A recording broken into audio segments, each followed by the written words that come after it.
Өдрийн мэндийг үзэгчтэй Гигийн Монгол пэйж хуудасаар үзэгч танд хүрдэг Гигийн эрүүл мэнд подкастын шинэхэн дугаар танд хүрэхэд бэлэн болоод байна. За манай өнөөдрийн зочноор нэгэн хүндтэй хүн өргөцсөн. Энэ бол уламжлалт, анагаах ухаан, технологийн төвийн захирал академич Чимэд Аргачаа өргөцсөн байна. Өдрийн мэнд хүргэе танд. За баярлалаа, өдрийн мэнд. За уламжлалт, анагаах ухаан гэхээр иргэдийн дунд маш олон янзын ойлголт байдаг тийм. Тэгэхээр би яриагаа иргэдийн буруу зүрх ойлголтоос илүүтэйгээр манай өнөөгийн уламжлалт анагаах ухааны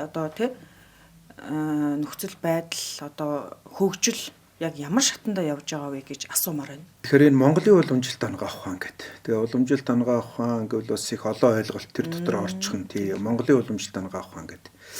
За энэ анагаах ухаан чиг өнөөдрийн байдлаар бол бүр сая өрсөлдөөн ерөнхийлөгчийн зарилгатай боллоо шүү дээ. Тэгээ одоо хууль эрх зүйн орчинтой Монгол улс албан ёсоор хуулийн зөвшөөрсөн төрийн бодлоготой анагаах ухаан.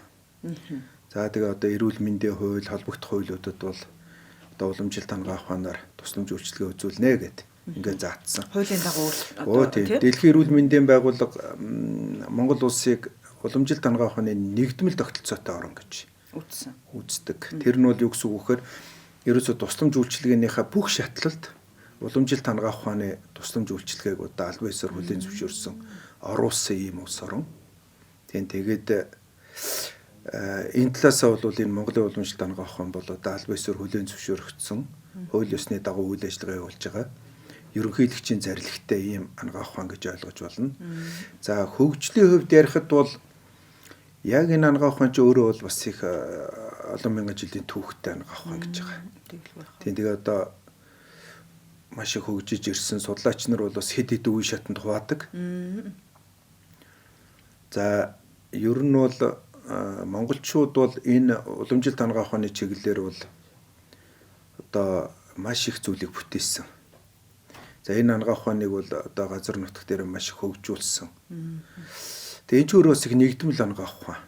Яг уламжлалт анагаах ухаан гэж байгаа бол угаасаа энэ улс үндэстнүүд чинь соёлын солилцоо бол ерөөсө түүхийн явцдал явсан. Тийм учраас бол энэ анагаах ухаан дотор бол маш одоо олон улс үндэстний дорн дахны одоо ийм анагаах ухааны сор бүтээлүүд орж ирж одоо энэ дотор нэгдмэлтсэн зүйлүүд бол маш их байдаг л да. Тэгээд энэ талаар бол судлаач нар бол судлаад одоо маш их үр дүнгуудыг гаргаж авч байгаа.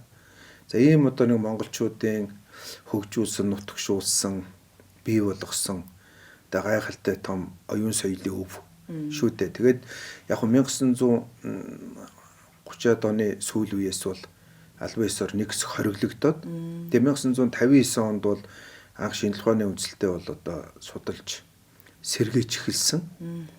За тэр үед бол бас тухайн үед бол энэ төр зэсэг ерний анагаах ухааныг сэргийх ёстой байна гэсэн ийм шийдвэр гаргаад сэргээсэн байдаг.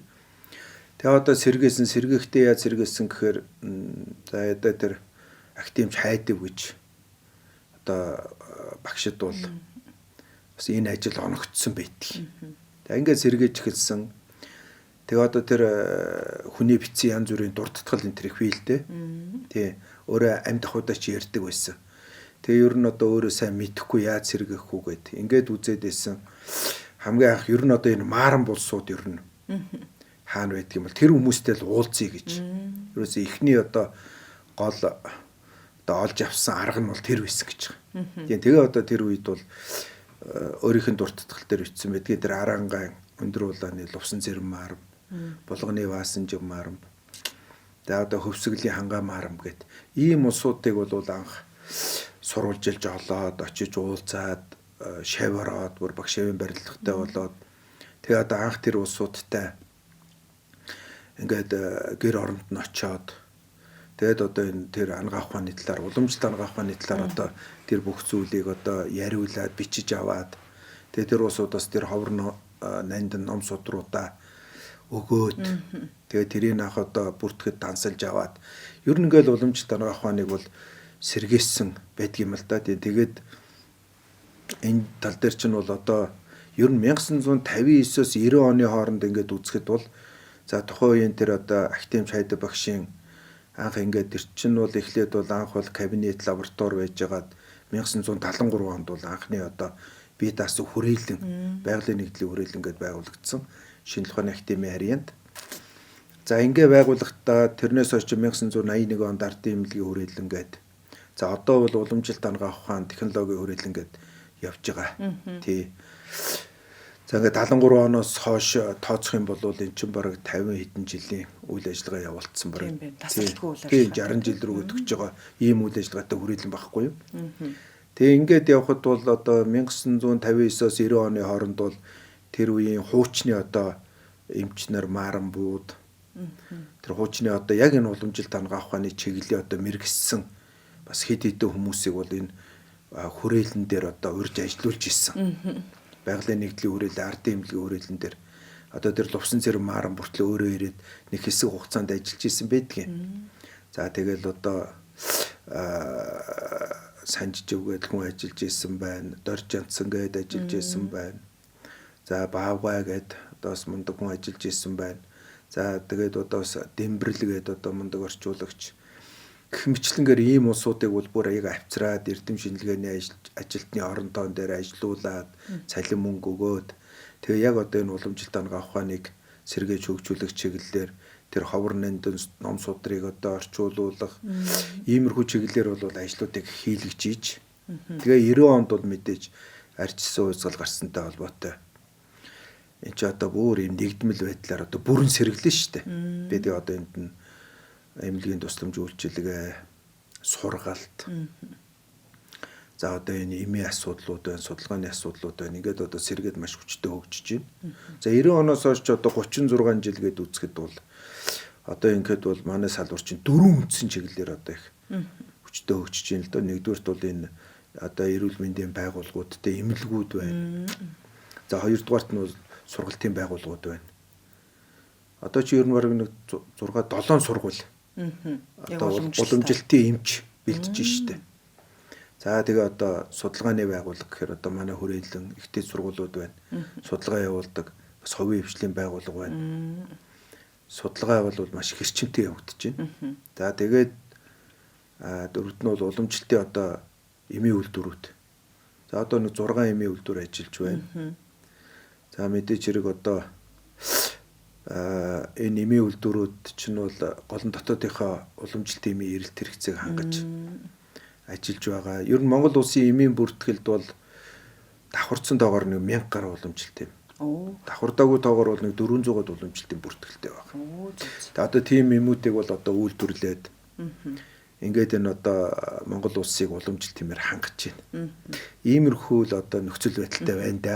Тэртээ 60 70 жилийн түүхтэй те энэ одоо уламжилт дангаа ухааны салбар ерөнхийлөгчийн зарлиг гарснаар илүү одоо яаж одоо хөгжих юм те ямар боломжууд нэгдэж байгаа. Эндээс иргэд бас өөрөө иргэдэд ямар одоо үр өгөөчтэй юм бэ? Тэр талаас нь ярьж өгөөч.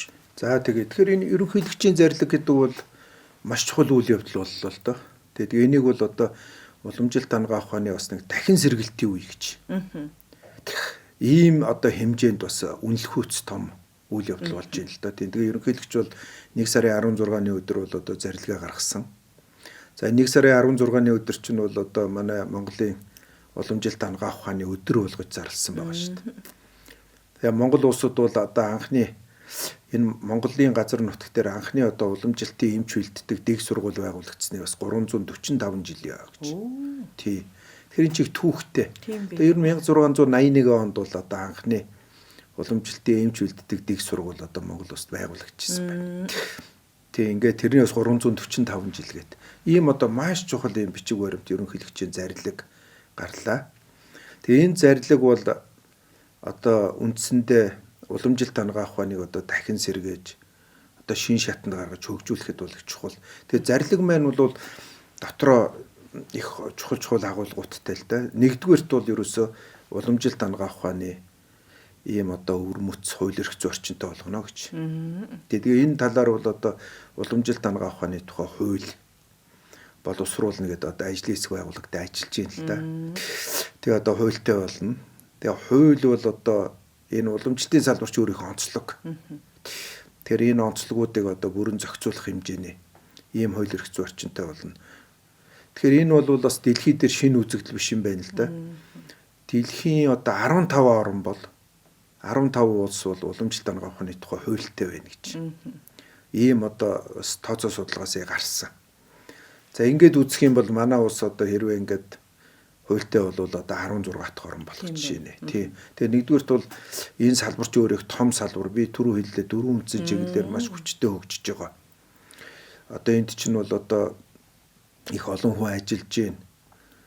Энэ Монгол улсад бол хүн амын тусламж үйлчилгээг бол үзүүлж байгаа нэг том багнаа шүү дээ. Тийм байна. Тийм учраас энийг бие даасан онцлог ийм хууль эрх зүйн орчинтой зохицуулт хийхгүй бол яг одоогийн энэ орчин үеийн агаах ухааны хууль эрх зүйн зохицуултууд бол манайд бас таар тохирохгүй юм зөндөө байна. Харин тэгэхээр юм тийм дутагдaltaй юм их байна.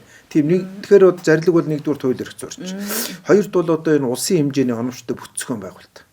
Тэгээ одоо энэ бол юу гэж нэхэр бид нар бол төлөвлөгөөнд оруулаад явж байгаа. Ер нь энэ Монголын уламжлалт арга ухааныг хөгжүүлэх одоо агентлаг энэ төрийн захиргааны байгууллагатай болъё.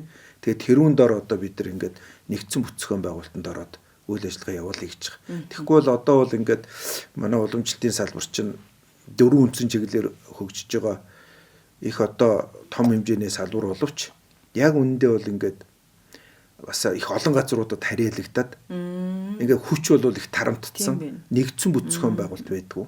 Тэгээд ирэхээр бас сул тал их байдаг юм байна. Тэгээд тийм болохоор бол ер нь нэгдсэн бүтцгэн байгуулалттай болъё гэж.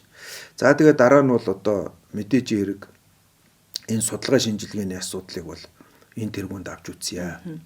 Тэгээд одоо энэ судалгаа хөгжүүлэлтийн ажлыг бол мэдээж энэ салбарт эрчимжүүлье. За тэр инновацийн үйл ажиллагааг бол одоо энэ салбарт бол тэргүүлэх чиглэл болгоё. Ер нь энэ орчин үеийн агаах ухаан, уламжлалт агаах ухааны нэг нийцлийг бол одоо тогтооно гэж. Энэ хоёрын чинь нэг энэ зохистой нийцэл байх хэрэгтэй. Тэгэхээр чи Монгол улсад бол орчин үеийн агаах ухаан, уламжлалт агаах ухаан гэдэг хоёр том баг нь байна шүү дээ. Энэ үйл ажиллагаа явуулж байгаа, тусламж үйлчилгээ үзүүлж байгаа. Тэгэхээр энэний одоо тэр нийцлийг бол яа тогтоох вөхөр энэ судалгаа хийж судалгааны үр дүндэл бий болгоно.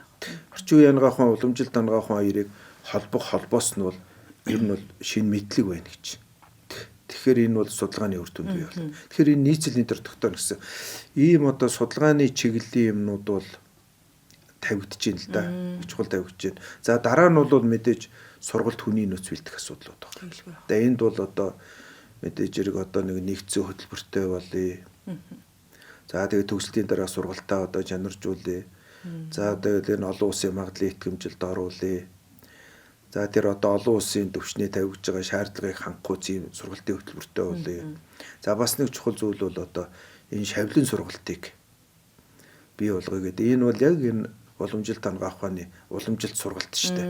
Энэ шавлын сургалтыг бий болгоод одоо энэ 2026 оны хичээлийн шинжилээс тодорхой хүүхдүүдийг бага ангиас нь аваад тийм төрөлцсөн анги маягтай. Тэгээ багаас нь мэдээж хэрэг тэр нөгөө бусад ерөнхий эрдмийн хичээлүүд бол орно. За тэрүүн дээрээ бол одоо бас нэмэлтээр уламжлалтын юмнууд ороод тэгээ одоо энэ багаас нь нөгөө хүүхдийг бол яг одоо тэр уламжлалт агаах ухааны эмч болгож одоо бэлтгэх. Үнэхээр одоо нэг чанартай тийм одоо үндэсний хэмжээний одоо нэг сайн мэрэгчлэлтэн бэлдээ гэсэн. Ийм одоо сургалтын зүйлүүд бол ингээд ер нь энэ жилээс бол одоо хэрэгжээд, эрчимжээд ингээд явах юм байна. За дараа нь бол мэдээд тусламж үйлчилгээний асуудал байгаа. Тэгэхээр тусламж үйлчилгээнд дээр бол ер нь улсын хэмжээний тийм одоо оновчтой бүтцгэн байгуулалтыг бий болгоё. Анхан шатны тусламж үйлчилгээнд бол одоо уламжлалт агаах ухааныг бүрэн нэвтрүүлэх гэж байна. Тэгээд тэр чинь бол яаж юм гэхээр одоо энэ өрх дээр, суман дээр одоо уламжлалт агаах ухааныг нэвтрүүлэх тэнд маш их хэрэлт хэрэгцээ байдаг. Тэгээд тэнд бол уламжлалтын эмч бол ингээд яг орон тоон дээр ажиллавал үнэхээр одоо тэр хүн ардад бол үзүүлэх тусламж үйлчилгээ үнэхээр их байдаг. Дээр нь одоо уламжлалтын эм мэн тэнд очиж байгаа. Тэгээ энэ уламжлалтын эм гэдэг чинь бол одоо байгалийн гаралтай, их үйлчилгээ сайтай, хор гаж нөлөө багтай гэж ярьдаг шүү дээ, тийм. Ер нь судалгаа гарч тийм байдаг. За ингээд энэ тусламж үйлчилгээний асуудал байгаа. За дараа нь бол энэ уламжлалтын эмийн асуудал. Тэгээ уламжлалтын эмийг бол одоо энэ дээр бас 3 үндсэн чиглэлээр ярьж байна л да. Нэгдүгээрт нь бол одоо эм үйлдвэрлэлийн чиглэлээр эмийн үйлдвэрүүд одоо GMP шаардлага хангуулъя. За хоёрдугаарт нь бол одоо түүхийн эдийн асуудлуудыг шийдэх. Тэхийн тулд одоо яг үгээр манай уламжлалт эмийн чинь үйлдвэрлэхэд ер нь ихэнх нь ургамал орж байгаа шүү дээ. Тэгэхээр одоо энэ ургамлуудаа нөөцийн тогтооё, таримлжуулъя. Тийм ээ. Ийм одоо асуудлууд байна. За тэгээд одоо энэ ийм үйлдвэрлэлтэй холбоотой хүний нөөцийн асуудлууд байна. Эдрийг одоо сургая, дид үтсээ сайжруулъя, лаборатори энтрээ сайжруулах гэсэн асуудлууд байна. За хоёрдугаарт нь бол одоо эмийн чанар аюулгүй байдалтай холбоотой юм дээр бол ер нь энэ уламжилт ийм түүхий эдийн фармакопе. Энийг бол одоо ер нь баталж хэрэглээнд нэвтрүүлье. Тэгэхээр ер нь явандаа бол уламжлалт тимийг бол экспортлие гэж байгаа шүү дээ. Тэгээд энэ дэлхийд бас Монгол брендийг бий болгох. Тэгэлгүй яах вэ? Одоо та бас сонссон байх. Яг уламжлалтынхаа эмч мэрэгчлэр одоо гадаадад ажиллаж байгаа уламжлалтын эмчнэр бол их байна шүү дээ. Тэгээ одоо Пош улс тэгтэл одоо нэг 200-аад эмч бол яг өөрийнхөө мэрэгчлэр ажиллаж идэг. Тийм болохоор энэ эмийг одоо албан ёсоор экспортлие. Тэгээд одоо дэлхий дээр бол энэ уламжлалт тийм ургамлын гаралтай эмийн эрэлт хэрэгцээ бол маш их өсөж гин гэдэг байгаа. Зах зээл бол байна. Тийм учраас бол энэ уламжлалтын эм тойрсон асуудлыг бол үнэхээр хөгжүүлэх нь бол одоо Монгол улсад бол маш их чухал зүйл байгаа. За нөгөө талаас бол энэ эмэн дээр бол ямар асуудал тавьж байгаа нөхөр ерөөс энэ эмийн хангамж хүртээмжийг сайжруулах гэж. За энэ дээр бол одоо хамгийн наатал нь бол энэ хөнгөлтэй эм гээл байдаг. Тэгэхээр тэр эмэнд бол одоо даатгалт хамруулах. Тий, даатгалт. Ядахтаа нэг хэдэн уламжлалт тимийг одоо хамруулчих. Нөгөө ман дөрөв норвдлоо тий. Нийтлэг хэрэглэдэг юмнууд шүү дээ тий. Тэгээ энийг ч одоо ингээд энэ ард иргэд бол авч хэрэглэх гээд идэг. Тэгэхээр чи энэ уусууд ч бас нэг аль болохоор нэг санхүүгийн дарамт баг үзүүлээд тэр хөнгөлтэй юмд хамруулад бас авч чадах ч хүн байгаа ч тэгээд одоо ингээд авчих юм бол одоо эрэлт хэрэгцээ их өндөр. Одоо чи ер нь нэг үеэд бол уламжлалт тимийн хэрэглээ айгүй их нэмэгдэж штэ. Би нөгөө ялангуяа энэ цар тахлаас хойш яг энэ уламжлалт эмчилгээ, энэ эм тан илүү их одоо нөгөө иргэдэд те эрэлттэй болж ирсэн болоо гэж хараад идэг иргэн үний хувьд. Тэгсэн. Ер нь одоо энэ ковидын үед бол манай салбарын чинь уламжлалт онгоо ухаанаар энэ ковидыг одоо эмчлэх хурцэн сэргийлэх талаар бол бас их амжилттай ажилласан шүү дээ. Тэгэлгүй яах вэ? Тэгээд ч бас хаана их танигдсан. Одоо тэгэл ман дөрөв норвдлоо гэл тэр үед маш их ярьж ирсэн. Цар тахлан дуулсан ч гэсэн одоо ч гэсэн яг тэгээд хэрэгэлдэг хүмүүс байж л идэг тий. Тэгээ манай салбарын одоо хийж байгаа судалгаанууд байна. Жил болго энэ уламжлалт тимийн эрэлт хэрэгцээ бол одоо нэмэгдээл байгаа. Тэгээ өсөөл байна. Тийм болохоор одоо бид нар бас энэ хүртээ хэмжээ нэмэгдүүлэх одоо санхүүгийн эрсдлээс сэргийлэх нөгөө хөнгөлтэй эм энтерт нь хамааруулад үгүй. Тэгээ одоо энэ эмийн хангамж хүртээ хэмжээг тэгээ нэг улсын хэмжээний одоо энэ хангамж хүртээ хэмжээг зохицуулдаг энэ бас энэ бүтцийг бид нар бас бий болгож өгөх хэрэгтэй. Одоо тэр анхан шатнд нөгөө суман дээр ингээл уламжлалт тим хэрэглэхээр ийм байхгүй нэг гэдэг шүү дээ. Тэгэхээр тийшээ тэр эмийн одоо бас зохицуултыг хийгээд тэнд нь одоо эмийн бий болгох хэрэгтэй тийм ээ. Иймэрхүү зүйлүүд байна. Тэгэл одоо энэ хангамж хүртээ хэмжээг нэмэгдүүлэх талаар хийх ажлууд бол маш их байгаа. Тэгээ зүгээр энэ ташрамд нэг тоо мэдээ хэлэхэд бол Монгол улсын эмийн зах зээлийн яг өнөөдрийн байдлаар бол уламжлалт тимийн зах зээл бол 1% нь одоо баг хүрэхгүй л байгаа юм л да. 1%. 1%. Тэгэхээр маш бага байгаа. Тийм байна. Тэгэхээр одоо яаж энийг нэг 4% төрөх үү 10% төрөх үү гэдэг асуудал байна шүү дээ тий. Тэгэхээр одоо бидэрт бол их нөөц байгаад байдаг. За ер нь одоо ямар ч байсан бидэрт нэг яг уламжлалт эмийг бол ингээд сурвалж дээр бичсэн эмүүдийг ингээд бүрэн одоо хэрэглээнд нэвтрүүлвэл одоо нэг 3-4 мянган уламжлалт тим нэвтрүүлэх боломж байна шүү дээ. За бүр. Тий. Тэгэхээр би бол түрүүн танд хэлсэн шүү дээ. Ерөөсөө Монгол улсын эмийн бүртгэлд бол одоо давхардаагүй тоогоор нэг 400 юм л байна гэж байгаа шүү дээ. Тэгэхээр одоо бид нар бол тэрийг нэг юу гэдэг нэг 10% л хэрэгжилж байгаа үгүйтэл байна шүү дээ тий. Тэгэхээр чин цаана байгаа 90%-ийг одоо нэмээд ингээ хэрэглэе гэвэл ийм их хэмжээний одоо нөөц боломж бол байна гэсэн үг. Энийг одоо яаж бүрээ хэрэгэлтэнд оруулах вэ? Тийм ээ. Тэгээ Монгол улс ч бас дотоодынхоо энэ үндснийхээ өөрийн эмийн хэрэглээнийхээ одоо бараг 20-21%-ийг л дотоодынхоо үйлдвэрээр хангаж штт. Тэгээ ихэнх хэмээ одоо нөгөө Европ юмуудын импортоор л авч байгаа байхгүй. Бараг 80% нь авч байна. Тэгэхээр эн чинь бол юуг харуулж байна гэхээр бас харамсалтай байна тий. Тэгэхээр одоо энэ сайхан уламжлалт онгоо ухаан байгаад байдаг. Тэр их эмийн нөөц болцоо байдаг. Тэгээ Монгол орчин бол харьцангуй одоо байгальд сайтай, байгалийн ургамал ихтэй. Тэгэлгүй яхав тий. Таримжуулах боломж маш ихтэй байдаг. Тэгээ одоо энд бол нэг сая энэ ерөнхийлөгчийн зарлиг гарлаа одоо энэ чиглэлийн ажил бол хэрчмтэй явах байх. Тий. Тэгэх юм бол одоо бид нар нэг ойрын нэг хэдэн жилд бол дотоодынхаа эмийн хэрэглээний 10%-ийг уламжлалт тиймээр хангадаг болчихвол энэ одоо бас маш том ололт. Одоо түрүүний таны асууж ирсэн өстой нэг ард иргэдэд хүрэх өгөөч нь. Тийм бэ тий. Анхан шат руу уламжлалтын тусламж үйлчилгээг л одоо бүрэн нэвтрүүлж хэтэл тэр ард иргэдэд одоо ямар их үр өгөөж өгөх үү, тэр өвчин эмгээг тийм ээ. Ямар одоо үр дүнгөө өгж эмчлэх үү, яаж өвчнөөс урьдсан сэргийлэх үү. Гэвь энд бол одоо тэр ард иргэдийн эрүүл мэндэд бол одоо үнэхээр одоо үнэлж баршгүй их тус тийм үзүүлнэ шүү дээ. Тэгэхээр л одоо энэ зарлиг маань бол их олон талыг харсан. Маш өргөн үрээтэй. Тийм маш өргөн үрээтэй. Тэгээд мэдээж хэрэг зарлиг бол нэг өдөр гараагүй. Энэ ч маш их одоо зүйлүүд хоримтлагдж байгаад тэгээд сайн бүхэн хоримтлагдж байгаа. Тэгэл одоо нэг өдөр энэ зарлиг бол сайхан ингэж дэлгэрч гарч ирлээ шүү дээ, тийм ээ. Тэгэхээр иймэрхүү одоо олон чухал зүйлүүд байна. Тэгээд энэ зарлигийг бол одоо үндсэндээ ингээд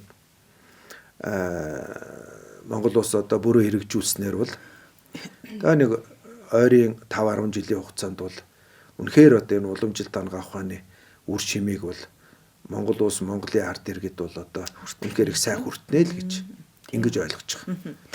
Баярлалаа. Одоо ингээд Европ ангаах ухаан гэд ярьчих тийм. Энд дэр ингээл одоо ийм шинэ технологи, эмчилгээ, юм нэвтрүүллээ гэл ингээл ярьдаг штэ тий. Уламжлалт ангаах ухаан дээр бас яг ийм зүйл байх уу тий? Уламжлал одоо эртнээс уламжлагдаж ирсэн тэр одоо эмчилгээ онцлогоог ингээд үргэлжлүүлж авч яваад байна уу? Эсвэл шинийг бас ингээд судалж гин үү тий? Альва салбарын нөгөө хөгжил гэдэг бол судалгаатай нэгт холбоотой тий. Тэгэхээр энэ дээр бас хийгдэж байгаа судалгаа юм байдаг юм болоо. Ер нь одоо цаашдаа юуг харж гин, ямар ирээдүг төлөвлөж гин гэдэг шиг тий. Тэгээ нэг чухал асуудал та. Бид нар өнөөдөр 21-р зуунд амьдарч байгаа шүү дээ. Энд чинь шинжлэх ухааны технологи 90 байхгүй. Тэгэхээр энэ 21-р зууны одоо ард иргэдийн тийм ээ энэ идэл чиргэлж байгаа зүйл энэ шинжлэх ухааны технологийн олдыг одоо амьдрал авах бүх юмд яаж ашиглаж байна. Тэгэхээр уламжлалт дангаа ухаан бол бас тэгээ хөгжих ёстой. Тэгэхээр хоёр үндсэн том асуудал байгаа. Нэгдүгээрт бол мэдээж энэ бол одоо их олон мянган жилийн түүхтэйх өв соёл. Тий. Өв соёл талаас энийг бол одоо бид нар хадгалах, хамгаалах, түгээн дэлгэрүүлэх асуудал. Нөгөө талаас энийг судлах, шинжлэх, тэр нууц хувьцыг илрүүлэх, хөгжүүлэх асуудал. Тэгэхээр энэ дээр бол одоо манай бас нэг том төрийн бодлого бол нотлохын цөөрс уламжлалт байгаа. Уламжлалт дангаа ухааныг бол одоо хөгжүүлнэ. Хөгжүүлэхэд бол одоо мэдээж хэрэг их олон чиглэлээр ерөн судалгаан цөөрөлж өгч байна. Гэдгийг бол одоо бид нар бол энэ дэлхийд тийм одоо хятадын уламжлалт дангаа ухаан бол одоо судалгаан цөөрөлж хөгжөөд одоо бүр өндөр технологи, дэвшилтэт технологи, химиологи юу ухаан гэл ингээ яваад өгч байна тий. За эндхийн аюурч тийм л байна. Тэгэхээр одоо манай Монголын уламжлалт дангаа ухаан ч гэсэн ингэж хөгжих хэрэгтэй. Энэ дээр бол одоо хөгжүүлэхэд бол нэг гол чиглэл бол эмийн асуудал байна. Тэгэхээр одоо энэ уламжлалт тимийг одоо бид нэр судлах, хөгжүүлэх, за тэрний одоо үйлдлийн механизмуудыг илрүүлэх тийм ээ. Янз бүрийн одоо гажнуулаа анхааруулга байвал энэ бүх судалгаан дээр суурилж гарах асуудлууд л та. Тэгээ энэ чиглэлээр бол их ажиллаж байна. За манай хүрээлэнгийн хувьд бол ер нь энэ 50 гаруй жилийн хугацаанд 60 жилийн хугацаанд бол энэ чиглэлээр их ажилласан. За олон ажлууд хийж олон шинэ эмнүүдийг гаргасан байна. За одоо энэ гол одоо ийм судалгааны үр дүнд бол одоо чухал ийм суур зохицуултуудыг бол бий болгосон байна л да. Жишээлбэл одоо энэ өнөөдөр уламжлалт тим тавьж байгаа стандартууд л гээд байж байна. За энэ түүхийн түүхийн стандартууд байна.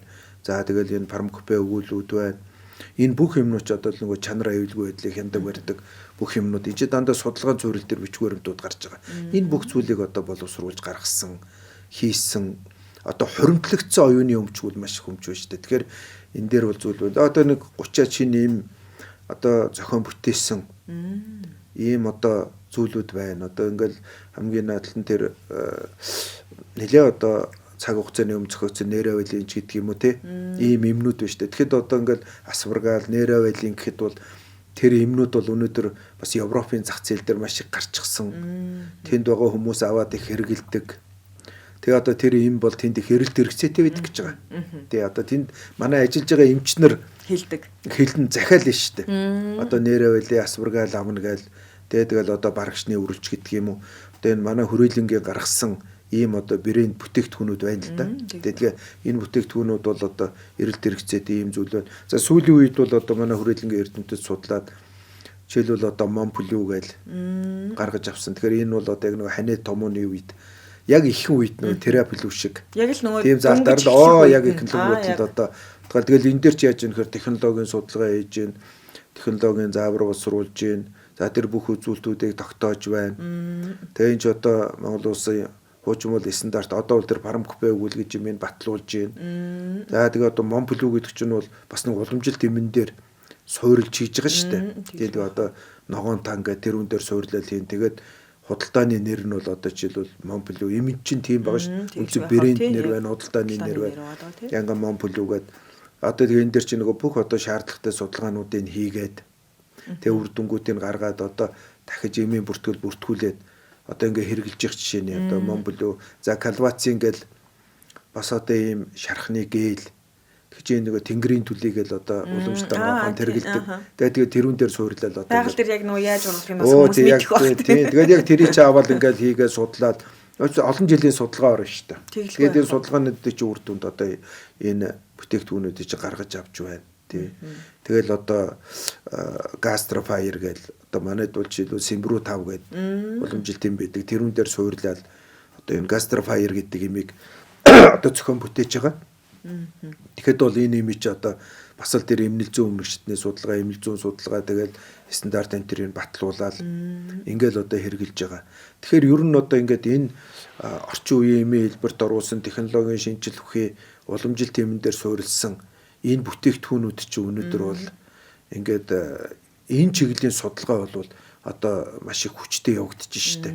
Тэгэхээр одоо бол яаж юм гэхээр ер нь манай Монгол улс чи яг өргөө эргэлдэг энэ уламжилт эмийнхээ бас тодорхой хувьдыг одоо бид нар нэг тооцоо гаргаж үзсэн ямар ч байсан нэг 90 орчим өргөө эргэлдэг уламжилт эмүүдийг бол одоо бид нар бас нэг янз бүрийн түвшинд судалсан байж шүү дээ. Эмнэл зүүн өмнөх одоо тэр химийн судалгаа, фармакологийн судалгаа, технологийн судалгаа, заримуудын эмнэл зүүн судалгаа гэдэг янз бүрийн түвшинд судалгаануудыг хийцэн байна. За тэгээд одоо эмийн ургамал тармилжуулах чиглэлийн судалгаанууд хийж гин, нөөцийн чиглэлийн судалгаанууд хийж гин. Ингээд энэ бол янз бүрийн түвшинд бол энэ судалгаанууд бол хийгдэж байна. Тэгэхээр эднийг бүгдийг нийлүүлээд ерөөсөө нотлогоон цөөрөс уламжлалт авах гэж. Тий. Ингэж одоо явж байгаа юмнууд байна. Дээр нь бол одоо бас сүүлийн үед хийж байгаа юмнууд бол гут заслын аргуудын судалгаанууд маш хийгдэж байна. За энэ дээр бол одоо хануур, төөнүүр, барай засал тийм ээ. Маш олон янз бүр одоо дэвтэлэг заслууд энэ төр гэл одоо энэний ч бол одоо судалгаанууд бол маш их хийгдэж байна. Тий, олон улсын түвшинд хийгдэж байна, Монголд хийгдэж байна. За энэ юмнууд бол одоо ингээд бас хүчтэй явж байна. Оншилгооны чиглэлээр бол юмнууд бас хийгдэж байна.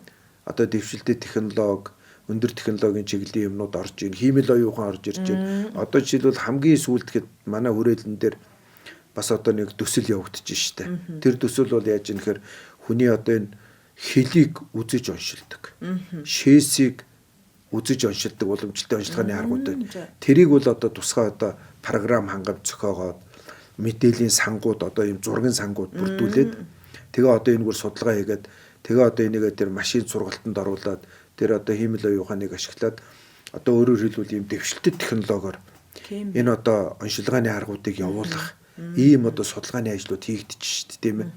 Тэгэл одоо эн чинь үгүй ер нь одоо энэ уламжилт хөгжиж байгаа судалж байгаа орнуудад бол одоо Хятад байна, Орос байна. Эднэрт бол жишээлбэл одоо суд суурьдаг багаж хүртэл зохиогдсон байна шүү дээ. Тэгэл одоо ингээл эмч суд суурьдаг бол одоо бас л ингээл нэг багажаар суд суурьал тэрний одоо тэр үзүүлэлтүүд нь ороод тэгэл тэр тодорхой програм дээр боловсруулалт хийгдэл тэгэл одоо шууд тэр үр дүнгууд нь гарч ирдэг тийм ээ.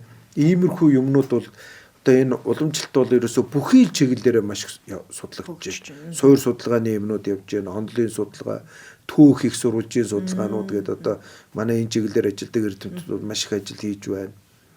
Тэгээд одоо сурвалжийн чиглэлээр бол одоо 108 бот гэд бүр юм том төсөл хэрэгжиж байна тийм ээ. Одоо тэрний ихний 50 бот энтриг бол одоо энэ гаргацсан байх жишээ нэ тийм ээ. Ингээд иймэрхүү одоо жишээлбэл судалгааны ажлууд бол одоо маш их хэрчимтэй явагдаж байна. Тэгээ бас нэг онцлогтой зүйл байгаа. Энэ маань бол Монгол улсад энэ уламжилт ангаах ухаанаар доктор хамгаалах, PhD хамгаалах бүр юм төрөлцсөн зөвлөл ажиллаж байгаа шүү дээ. Өө зөв. Тэр зөвлөлийн дараагаар бол одоо профессор Хөрөлбаатар гээд одоо профессор маань ажиллаж байна. Тэгээ энэ зөвлөлч одоо байгуулагдаад 10 жил болцсон байна. Тэгээ энэгээр ч одоо бараг нэг 40-50 түүний судалгааны ажил хилцэгдээд тэр эрдмийн зэрэг хамгаалсан байна. Тэгэхээр ч одоо уламжилт ангаах ухаан бол ер нь одоо энэ эрдэмтдтэй бэлдэх, эмч нараа бэлдэх. За тэгээд энэ олон төрлийн судалгаа, шинжилгээ, ийм үйлдвэрлэл, тусламж үйлчилгээ гэд бүх чиглэлээр бол одоо их эрчимтэй сайн хөгжиж байна л гэсэн одоо ийм дүр зураг байна шүү дээ. Тийм ээ. Таны яриг ингээд сонссон чинь таны ярих яриа те яг энэ одоо энэ уламжилт ангаах ухааны салбар иргэдийн дунд байдаг ойлголт хоёр асар өөр гэдэг юм байна гэж би бол ойлголоо. Яагаад вэ гэхээр одоо иргэдийн дунд ингээд уламжилт ангаах ухаан гэхээр юу өнгөрсөн баларсан одоо яасан юм ч гэдэг юм уу. Тэнийг иймэрхүү ойлголттой хүмүүс бас байдаг иргэдийн дунд. Гэтэл эн чинь өөрөө нотлохоон дээр суурилсан те шинжлэх ухааны үндэслэлтэй ийм одоо салбар байгаад байгаа байхгүй юу. Тэгэхээр үнэхээр их одоо хөгжиж байгаа маань ерөнхийлөгчийн зарлагч гэсэндээ энд бол маш их одоо дэмжлэг үзүүлэхүүц ийм одоо зарлаг гарсан юм байна гэж одоо иргэн хүнийхээ хувьд бол харж бодож суuna тий. Тэгээ танд бас мэдээлэл өгж байгаад баярлалаа. Та түрүүн хэллээ шүү дээ манай уламжлалтын эмч нар одоо энэ Европт ажиллаж байна гэдэг чинь тий ялангуяа энэ Польшид бол байна гэдэг чинь манай эмч нарын одоо яг энэ мэдлэг боловсрал ур чадвар тий ер нь одоо яг энэ уламжилт ангаах ухаан хөгжсөн улс орнуудтайгаа харьцуулахад магадгүй ингээм одоо аюурвед ч юм уу Монгол одоо уламжлалт гэдэг өөр бах л та тодорхой хэмжээгээр гэхдээ яг ур чадварын хувьд ер нь хаана явдаг юм бэ? Хүний нөөцийн мэдлэг ур чадвар тий.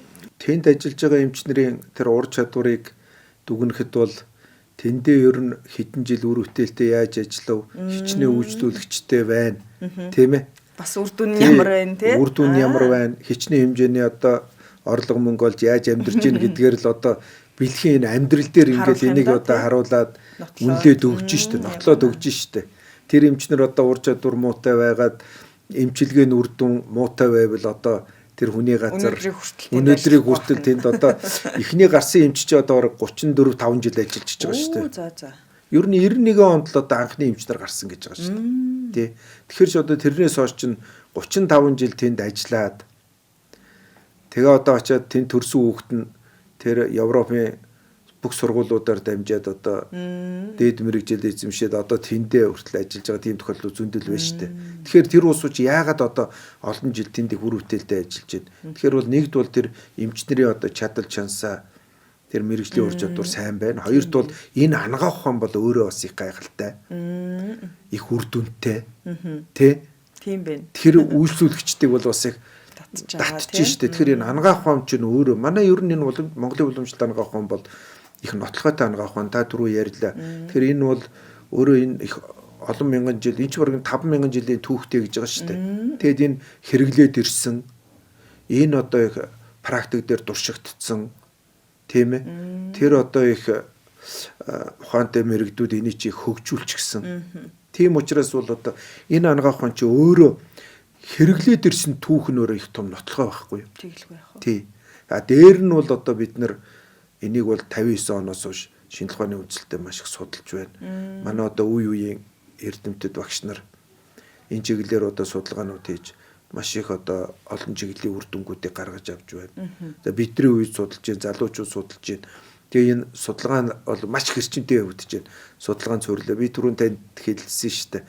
Уламжилт ангаах ухаанаар төрөлдсөн доктор хамгаалуулах зөвлөл хүртэл ажиллаад Монгол улс 10 жил болж. Чи бас хөгжлийг нэг илэрхийлээд байна. Тэгээ энэ зөвлөлөр ч одоо сүүлийн 10 жилийн тоо мэдээгээр чинь одоо бараг нэг 46 7 одоо судлаач нар докторантууд одоо докторийнхоо зэргийг хамгаалсан байна. Тэгээ ангаах ухааны доктор. Тэгэхээр эн чинь бол асар их том эрдэмтдийн нөөцийг бол одоо бүрдүүлсэн байна шүү дээ. Тийм ээ. Энэ эрдэмтдийг бий болгосон байна шүү дээ. Тэгээд одоо нэг эрдэмтэн хүн гэдэг чинь бол маш их зүйлийг одоо хийж бүтээн судлана. Тийм ээ. Тийм болохоор одоо ингээд бодохоор чинь энэ ангаах ухаан ч одоо энэ орчин үед хийж байгаа судалгаа шинжилгээнийх нь байдлаас хараад үзсэн ч тэр за тэр одоо хөгжөөд ирсэн түүхийн ч тэр аваад үзэхэд бол асар их одоо нотлоготой ийм ангаа ухаан. Тэ маш их одоо сурвалж бичгүүд зохиосон. Одоо ер нь л одоо их гайхалтай ангаа ухаан гэж бол ойлгож болно тий. Орчин үед бол маш их хүчтэй бас хөгжиж байгаа ангаа ухаан гэж ойлгож байна. Уламжилт ангаа ухааны тухай ойлголт иргэдийн донд маш өөр зөрүүтэй байдаг. Ялангуяа одоо ингээл хуучны кино зохиол дээр хүртэл гардаг штэ тий. Та түрүү Марм гэж ярьлаа тий. Шашинтай холбож маш их буруу ойлголт явдаг тий. Тэгэл ингээл нэг юм лам хүн эмч хийдэг гэл одоо ингээд сүүлд явж байгаа бичлэгүүдээс хүртэл одоо нэг уламжилт ангаа ухааны сургууль төгсөж байгаа оюутнууд тий төгсөлтөө хийж байгаа оюутнууд ингээл нөгөө лам ирсэн ч юм уу тий төгсөлт дээр нь ингээд нэг юм тарин уншдаг ч юм уу ингэнгүүт л хүмүүс ерөөсөө буруугаар ярьдаг тий буруу ойлголт ингэж нийгэмд түгээдэг. Гэтэл эн чинь уламжилт ангаа ухаан гэдэг бол нөгөө бас шашинтайгаа яг нэг юм зоосны хоёр тал шиг юм уу гэж би хараад байдаг байхгүй. Нэг тийм одоо уялдаа холбоотой байгаа юм шиг ойлгогддог. Миний хувьд болохоор гэтэл энийг иргэд одоо айгүйх буруугаар ойлгож хүлээж авдаг. Энэ дээр та бас нэг зөөсний тайлбар өгч тээ. Манай уламжилт ангаа ухаан чинь энэ одоо буддизмын тэгээ өөрөөр хэлбэл их тав ухааны нэг гэж явдаг шүү дээ. Дижиг ухаан гэдэг тий. Хоёрдугаарт бол энэ дэлхийн эрүүл мэндийн байгууллагын нэг тодорхойлт байдаг юм. Энэ уламжилт ангаа ухаан гэж юу вэ гэсэн. Тэгээ тэр тодорхойлтын дээр бол бас хэлсэн байгаа. Ер нь бол одоо тэгээд энэ уламжилт ангаа ухаан бол тэр мэдлэг, чадвар, хандлага байна. За энэ байгалийн зүйлүүдийг бол хэрэгэлдэг. За тэрүүн дотор бол бас нэг байж байгаа юм бол итгэл үнэмшил байх ёстой гэж. Итгэл үнэмшил. Тэгээ энэ болгоны нэгдлийг бол уламжилт ангаа ухаан гэж хэлж байгаа. Тийм болохоор бол одоо энэ итгэл үнэмшил гэдэг зүйл бол бас их чухал зүйл байдаг юм байна. Тэгээ манай Монголын уламжилт ангаа ухаанд бол өвчнийг бол 404 хуваана гэж. Тэрний 101 өвчин бол одоо тарин одоо энэ гүрэм номоор идэгнэ гэж. Одоо тэгэхээр тэр тарин уншиж байна. Гүрэм ном, тарин энэгээр одоо эмчлэгддэг, идэгдэг тийм бүр 101 төрлийн өвчин байна гэж заацсан. Тийм заачсан. Тэгэхээр одоо магадгүй орчин үеийн шинжилгээ ухаан бол одоо энэ физикийн судалгаанууд байна. Тэгээ одоо нөгөө сүүлийн үед чи энерги янз бүрийн юм болоод явчихаар тийм тэгээ явчихар ч одоо энэ тал руу бол одоо судлаагүй мэдээгүй зүйл маш их байгаа. Энд бол үгүйсэх юм байхгүй. Тэр бол үнэн одоо тэр гүрэм ном тарин бяцлаглаар идэгдэг юмнууд бол өвчнүүд бол байна. Тий. Тэгэхээр тэр бол одоо их чухал ойлголт. Тэгээ яванда бол одоо ингээд энэний бас энэ одоо шинжилгээ ухааны үндэслэлүүд бол шинжилгээ ухаан их хөгжөөд ирэхээр энэ талаар бол гарах бах тийм ээ тодорхой хугацааны дараа бол энэ судалгааны үр дүнгүй тайлбарууд нь бол аль биесээр гарах бахаа гэсэн тийм энэ бодлогоо гарах бах тийм одоо тэгэхээр бол тэр бол одоо манай уламжилт ангаа ухааны тэр онол ном талаасаач тэр бол одоо байдаг ийм зүйлүүд л тий. Уламжилт ангаа ухаан гэдэг бол та бүгдийн бодож байгаа шиг юм өрөөсгөл зүйл биш шүү. Энд чинь маш том шинжилгээ ухаан явж байгаа. Мэдээж одоо түрүү ярьлаа нотлохоон суурилдаг юм байна. Шинжилгээ ухааны үндэслэлтэй юм байна. Маш олон жилийн судалгаа шинжилгээнд дээр маш олон салбарыг өргөн хүрээнд нь хамарсан байдлаар энэ одоо салбарын үйл ажиллагаа өрнөжийдэг юм байна. Хүн ардын эрүүл мэндэд ч гэсэндээ яг тэгэж одоо үйлчлэлээ үзүүлдэг юм байна гэж бас зориуд бас хэлмээр байна. Миний асууж амжаагүй таны бас энэ мэдээллийг бас иргэдэд өгөх ёстой шүү гэдэг зүйл байна уу? Тийм. Яг хөө энэ дээр бол бас нэг чухал ойлголт бол энэ нөгөө Монгол улс чинь нийгмийн эрүүл мэндийн тухай хууль гэдэг одоо нэг 2 жилийн өмнөөс ийм хуультай болоод хэрэгжээд эхэлж штэ. Тэгэхээр энэ нийгмийн эрүүл мэндийн тусламж үйлчилгээ гэдэг бол бас манай уламжилт ангаа ухаанд бол их чухал байр эзэлдэг. Ер нь уламжилт ангаа ухааныг бас урьдчилан сэргийлэх шинж чанартай ангаа ухаан гэж ингэж бол үзэж болно. Тийм тэгээд яадаг вөхөр ерөөсөө нэг талаас бол хүн байгалийн холбоо. Тэгээ хүний вит чинь одоо хийшээр удгана гэдэг юм тэнцвэртэй байх хэвээр. Тэр бол одоо хийсвэр томьёолцоо ойлголт тийм ээ. Тэр бэлэг чанар гэдэг юмар гарч ирдэг. Тэр нь бол одоо энэ идж байгаа эдээ ундаа явж байгаа явдал мөр цаг үйлрэл бүх юмтай бол ингээд харилцаа хамааралтай ийм хөдлөл зүйд байж идэг. Тэгээ хүн эрүүл байна гэдэг чинь ерөөсөө тэнцвэр тарьцаа. Тэгээд яаж юм гэхээр ерөөсөө тухайн хүмүүсийг бол бүр ийм төрлөх өвөрмөс чанар гэж байна. Тийм хүн болгоод ихээс төрхтөө төрлөх өвөрмөс чанартай. Тэгэхээр уламжилт ангаа ухаанд бол хүний төрлөх өвөрмөс чанарыг тогтооно. За ингээд одоо тэрийг тогтоосны дараа нөгөө урьдчилан сэргийлэх зүйлүүд бол энэ дээр байж байгаа. Тэр цаг үлрэлтэд нь уялдуулна. Тэр ходоодны гал илчтэй нь уялдуулна, настай нь уялдуулна, эдийн ундаа явдал мөртэй нь уялдуулна. Ингээд бүр бие даасан одоо тий бие даасан бол одоо маш том ойлголт ийм бүр хугтгуунууд байгаа шүү дээ. Тийм учраас бол ерөөсөө энэ өвчин эмгээс урьдчилан сэргийлэх. Одоо ер нь бол эмчилгээсээ сэргийлэх нь чухал тий. Энэ ерөөсөө одоо бас яг тийшээч бодлого бол тийм л байгаа. Тийм бодлого нь бол тийм л байгаа. Тэгэхээр энэ талд бол одоо үнэхээр их тохирсон ангаах байна. Ерөөсөө урьдчилан сэргийлэх. Тэр энэ урьдчилан сэргийлэх ангаах байна. Тэгэхээр энэ бол одоо их чухал ойлголт. Тэгэхээр ерөөсөө манай энэ Монголын хүн ам ард иргэд бол уламжилт ангаах ханаар үйлчлүүлээд одоо өвчнөөс урьдчилан сэргийлэх. Тэр заавар зөвлөгөөг бол яг одоо энэ мэрэгжлийн байгууллага, мэрэгжлийн эмчнэрээс бол авах боломжтой гэж ойлгож байна. За нөгөө талаас бол манай ангаах ухааны бас нэг чухал онцлог зүйл бол хүнийг бол одоо юм цогц байдлаар авч үзсэн. Тийм одоо зохиц байдлаар нэг хэсгийг нь авч үзэхгүй нь шүү дээ. Зохиц байдлаар авч үзсэн. Тэгэхээр бол одоо явж хүн гэдэг чинь одоо тэр хийшээр бадгах гэсэн 3 одоо томьёосын ойлголтын нийлбэр гэдэг байгаа шүү дээ. За тэгэл одоо тийм учраас бол энэ 3 бол салшгүй холбоотой гэж байгаа. Шар усны сөвөн төртөл гуруула ингээд цуг оршино гэж одоо тэгж онлын хувьд авч үзэн шүү дээ. Тэгэхээр чин энэ ч ерөөсөө үнийг зохиц байдлаар авч үзсэн. Тэгээд энэ хүнийг ер нь өвчнийг онцлох, эмчлэх, урьдчилан сэргийлэх энэ бүх асуудлууд бол ерөөсөө яаж энэ хийшээр бадганы тэнцвэрт байдлыг хангах вэ гэдэг дээр л суурилж байгаа. Тэ. Онцлно гэдэг бол одоо энэ хийшээр бадганы одоо тэнцвэрт байдлууд алдагдаад тийм ээ. Нэг нь одоо хямраад ихсээд янз бүр болсон, нөгөөх нь хорогдоод бариад ингээд тэнцвэрт байдлууд алдагдсан. Тэрийг л одоо уламжлалтын эмч бол оншилж байгаа. Тэгээд тэр онцлогооны 3 аргаараа. Тэгээ онцлоод одоо тэр оншуудыг тавина. Оншууд тавихаас гадна бол ер нь өвчний чи халуун хут ингээд үзчихэж болно. Ингээд маш их хэмжээгээр бол энийг бол одоо ингээд хураангуйлж бүр ингээд цогц байдлаар авч үздэг. Эргээд одоо дэлгэрүүлээд одоо бас маш их хэмжээгээр бол одоо ингээд задалж бас ингэж авч үздэг. Тийм ээ. Тэгээд одоо энэ бүхэлдэг чанарлуу нь бол ингэж оруулдаг ийм цогц. Тийм учраас бол хүний бие организмыг эмчлэхэд бол тэр олон найрлагатай ийм тангуудыг өгж байгаа нь бол одоо энэ зохицын чанартай холбоотой. Тэгээ одоо жишээлбэл юу гэдгийг үе мөчний өвчнийг эмчлэхэд бол тэр дотор бол одоо тэр ходоодонд нөлөөлдөг ч юм байна. Хоол ундны эдийн ундааны шингээлтийг сайжруулдаг ч юм байна. Тийм ээ. Ингээд одоо явцдаг. Тэгээ энэ бол одоо нөгөө яг орчин үеийн ангаах ухаан дээр бол бас яг иймэрхүү онлын ойлголт холбоос бол бас байхгүй шүү дээ. Тэгэхээр энэ чинь уламжилт ангаах ухаанд бол тэр их цогц хүнийг одоо цогц нэгдмэл гэдэг нь бол одоо ингэж явдаг их онцлогтой юмнууд бий л дээ. Тийм болохоор бол одоо ийм гэдэг чинь тэгээ ер нь бол бүр тэр уул суураас нь хийж орооныхаа тэнцвэрийг хангах зорилгоор эмүүд найрагдаа бэлтгэгдчихдэг.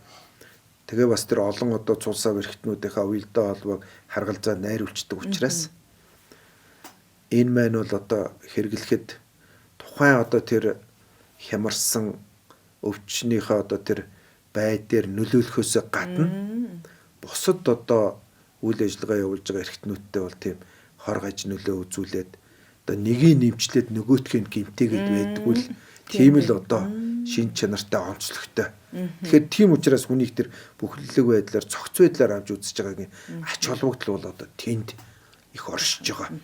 Ийм одоо зүйлүүд бол бий. Тэгээд уламжилтын эм гэдэг ойлголт бол их чухал ойлголт. Тийм болохоор бол одоо энэ уламжилтын эм гэдэг чинь бас их одоо эмчилгээний үр дүн сайтай, мэдээж хор гаж нөлөө багтай, албан ёсоор одоо ингээд чанар аюулгүй байдал нь баталгааждсан. Тэгээд Монгол улсын эмийн бүртгэл бүртгэгдсэн. Ийм одоо их чухал зүйлүүд байгаа юм. Зүгээр ингээд найрлага бүтцийг аваад үзвэл бараг ихэнх нь бол одоо ормлын гаралтай. Тэгээ бас амьтын эрцийн гаралтай. Иймэрхүү одоо найрлагууд орсон. Гэхдээ дандаа одоо байгалийн шин чанартай зүйлүүдийг авж ийн эмэндээ найруулж хийдэг учраас яг уламжилт эмийн хувьд бол одоо хүнд бол их тийм өвчин эмгэгт бол их үр дүн сайтай. Тухайн хувь хүндээ бол одоо их ээлтэй. Тийм байна. Тэг гаж нөлөө багтай л гэж одоо ойлгож болно. Тэгээд ер нь бас энэ асуудал бол их чухал байна. Хоёрт бол энэ уламжилт ангаа ухаан чи одоо нэг 4 зүйлээр л хүнийг эмчилнэ гэдэг байгаа шүү дээ. Эмээр байна, заслаар байна. За тэгээд идэ унда гэдэг чинь бол одоо эмчилгээний шин чанартай маш их чухал зүйл байгаа шүү дээ. Тий, идэ ундагаар. Тий, хүн ер нь одоо идэ ундаага зөв тохируулаад явуул ер нь их эрүүл явна. Тий, одоо өвчин эмгээс их сэргийлж чадна. Хоёрд одоо өвчсөн үе ч гэсэн энэ идэ ундаагаар бол одоо эмчилгээний шин чанартай. Нөгөө ийм засалтайгаа авсруулаад ирэв. Нөгөө эмнэлгийн хоол хүртэл эмчилгээний шин чанартай байгаа даа шүү дээ. Нийцүүлээд. Манай ч одоо тийм идэ ундаагаар одоо эмчилдэг юмнууд бол их байна. Энэ ч бол нэг том эмчилгээний нэг ерөндөг гэж явж байгаа. Дөрөвт нь бол одоо явдал мөр гэд ярина шүү дээ, тийм ээ. Тий, одоо тэгээд энэ дээр бол бас олон ойлголтууд байгаа л да. Тэгэхээр би сэтгэлийн руу чиглэсэн одоо энэ явдал мөр юм гэхээр одоо маш олон зүйлүүдийг бол бид нар бас энэ дээр бол бүр задлаад ярьж болно. Тийм, тэгээд энэ явдал мөр гэдэг бол бас их чухал юм ойлголт. Тэгэхээр ийм 4 том юмны цогц байдлаар аваад үзэхдээ одоо тухайн хүнд бол одоо бид нар бол тусламж үйлчилгээ үзүүлж байгаа. Ерөнхийд нь бол тийм ээ. Ийм засал идэ ундаа явдал мөр. Энийг бол одоо ингээд задлаад үзэхэд бол их энэ дээр бол их олон зүйлүүдийг бол одоо дэлгэрүүлж гаргаж ярьж болно. Тэгээд энэ ч бас тодорхой өвчин болгондоо бол бас онцлогтой. Ийм одоо зүйлүүд байгаа юм. Баярлалаа танд. Манайхаа ингээд уламжлалт эмчилгээнд ингээд хамрагдаж явлаа гэд ингээд айгүйх ярьдаг л да. Одоо ингээд уламжлалт эмчилгээг сонгоо явж байгаа хүмүүсээ хамгийн нийтлэг гаргадаг буруу зүйл юу вэ? Гам дэглэм гэдэг ойлголт байгаа. Тэгэхээр энийг уламжлалт эмчилгээ болгонд одоо нэг тийм гам дэглэм гэдэг бас тийм ойлголт бол хүмүүст зүгээр нэг хавтгай ойлгоцсон ойлголт байна. За одоо уламжлалт эмчилгээнд явахаар дараа нь одоо гам дэглэмээ гам барина сахиж чадахгүй байхаа гэж тийм бас гам сахидаг бас тийм өвчнүүд хийгдэг эмчилгээнүүд байна л да. Тийм. За ихэнх нь бол одоо нэг тийм гам дэглэм гэдэг нэг тийм сүрхэн юм бол сахиад байхгүй. Тийм. Тэгэхээр яг уламжлалт ангаа ухаан чи ингээд өвчнийг их олон янзаар ангилж бүлгэлж болдог. Одоо дан өвчин гэж байна, авсарсан өвчин гэж байна, хурмал өвчин гэж байна. Тэгэхээр одоо хурмал өвчин гэвэл энэ чих удцсан хуучирсан учраас эмчилгээ хийхэд бол их хугацаа шаардна. Тэгээ манайхан ч одоо жоохон гайгүй болохоор дутуу орхио явчихдаг. Яг үнэ. Энэ бол одоо бас их нийтлэг алдаа байна гэж тийм. Тэгэхээр одоо энэ тэр чих удаан хугацаанд хураад ингээд их олон юм хямраад үүсцэн тийм одоо архив хурмал өвчин учраас энийг бол одоо эмчилгээд бол цаг хугацаа орно. Тийм учраас бол одоо яг тэр эмчийнхээ заавар зөвлөгөөгөөр эмчилгээгээ одоо бүрэн гүйцэд хийх тууштай явах юм шүү дээ. Тий, бүрэн гүйцэд хийх. Энэ асуудал бол одоо их чухал юм шиг санагддаг. Одоо ингээл ер нь харж ажиглаж яхад бол манайхан ч одоо тэгэл ихэнх хүмүүс нэг хийлгэж байгаа л нэг тодорхой төвшөнд хүрэхээр тэгээд одоо эмчилгээгээ гүйцэд хийлгэхгүй хайчдаг нэг юм одоо зүйлүүд байна. Тэгэхээр энэ бол одоо тэр өвчин маань цаашаа одоо улам архагших тийм ээ. Улам одоо болохгүй юм руу л явах одоо тэр үе таалгыг л нээж ийн гэсэн үг. Яг хөө тэр дан өвчин энэ төрүүлэг богино хугацаанд түргэн эмчилгээтэй түргэн үр дүн гарч байгаа. Тэгээ иймэрхүү байдалтай байгаа. Тэгэхээр ер нь эмчилгээнд явж байгаа хүмүүс бол энэ уламжлалтынхаа эмчийн ер нь уламжлалтын эмч хүн гэдэг чинь өөрөө ерөөсөө оншилгоо нь бол ерөөсөө өөртөө байж идэг. Нөгөө үзэг хүрэлцэх асуугаараа яг одоо тэр уламжлалт ангаа ухааныхаа оншиг эмч бол өөрөө ерөөсөө бүрэн тавьж байгаа. За дээр нь бол одоо тэр эмчилгээ засал юмнуудаа бол өөрөө хийчих нь айгүй тийм зогц чадамжтай. Тий. Тийм учраас бол одоо тэр эмчийнхээ заавар зөвлөгөөг одоо сайн дагах хэрэгтэй. Тий.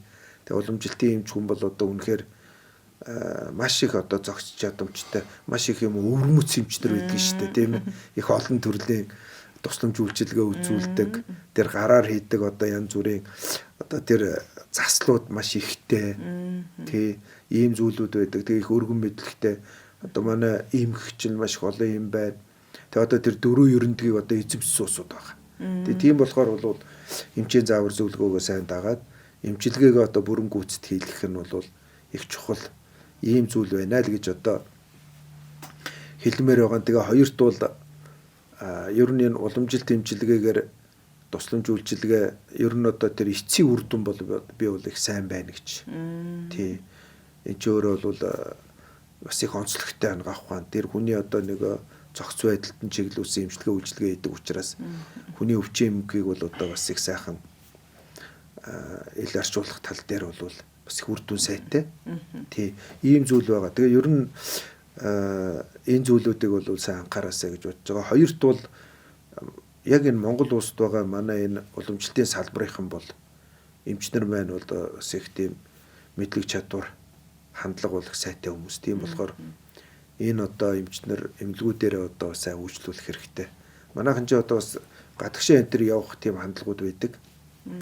Тэгэхээр одоо тэд нар бол ерөөсөө л яг одоо нэг онол номоор л одоо тэр явцсан эмч болцгоцсон усуд тэгээд ерөөсөө тэр одоо гадны эмчнээс бол уламжлалтын эмчнэр бол дутаад ах юм байх. Тэгээ одоо их сайн оншилгоо эмчилгээ энэ үрдсэн сэргийлэх арга хэмжээнүүдийг бол их сайн авдаг. Ийм эмчнэр байгаа шүү гэдгийг л одоо бас би хэлмээр санагдчихэв. Тэгэл байх. Уламжлалт анагаах ухааны чиглэлээр одоо үйл ажиллагаа явуулж байгаа эмнэлэг эмч нарыг те хэрхэн яаж одоо нөгөө нэг чанарын стандарт дээр нь сайн муу янз бүрийн хүмүүс төр очичоод ингэчлээ тэгчлээ гэдэг мэдээлэл айгүйх байдаг шүү дээ.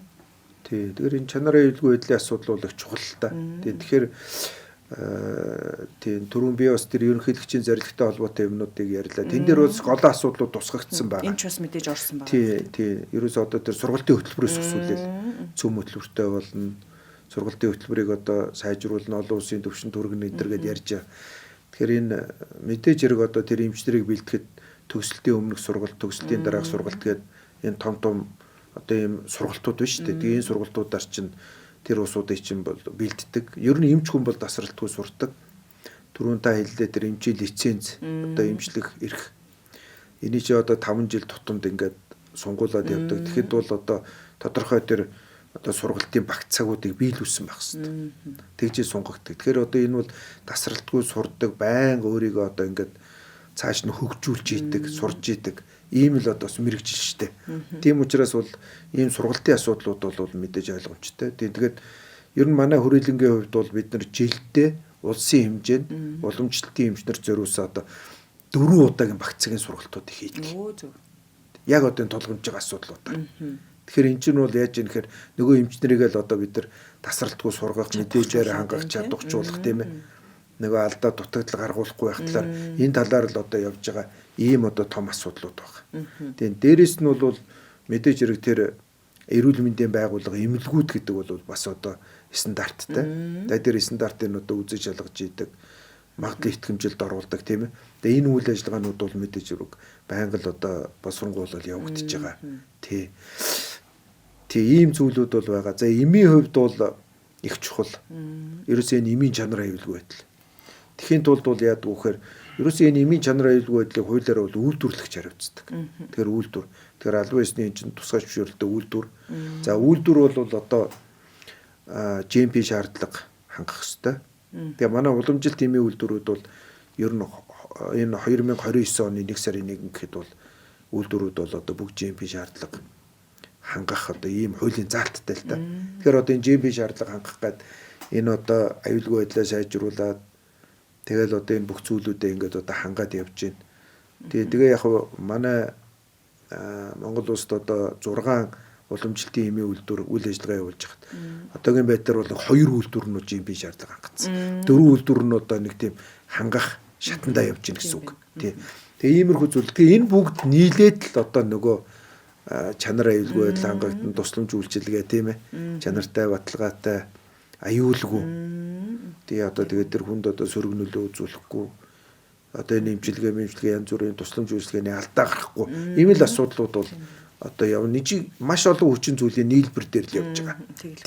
Тий. Ерөөс тал талаасаа л ингээд явж байгаа. Тий. Ийм л зүйл байгаа юм. Тэгээд мэдээж хэрэг одоо энэ хөгжөөд ингээд явах тусмаа л одоо улам л алдаа эндэгдэлгүй болно л гэсэн. Тэгээ тийм л одоо зүйл шүү дээ тийм ээ. Энд бас маш хэрэгтэй, үнэтэй зөвлөгөө мэдээлэл өгсөн. Бас ингээд салбарынхаа тий эмчилгээний онцлогоо юу нэг яаж явдаг вэ гэдэг энэ одоо нарийн үйл ажиллагааг бас ярьж өгсөн танд үнэхээр их баярлалаа. За баярлалаа. За ингээд үзэгчтэй Гэгээ эрүүл мэнд подкастын энэ удаагийн дугаараар Уламжлалт анагаах ухаан технологийн хүрээлэнгийн захирал академич Чимэд Рагча оролцлоо. Бидэнд бас яг уламжлалт анагаах ухааны салбар ямар үйл ажиллагаа явуулдаг, иргэдэд ямар тусламж үйлчилгээ үзүүлдэг. За мэдээж энэ нь одоо яваагаараа одоо нийгэмд одоо хэрхэн яаж одоо өгөөж өгдөг вэ гэдэг энэ одоо маш өргөн хүрээний мэдлэгийг бас өглөө. Ингээд Гэгээн эрүүл мэнд подкастын энэ удаагийн дугаарыг хүрээд өндөрлөж байна. Дараагийн дугаараар шинэхэн зочинтой эргээд уулзъя.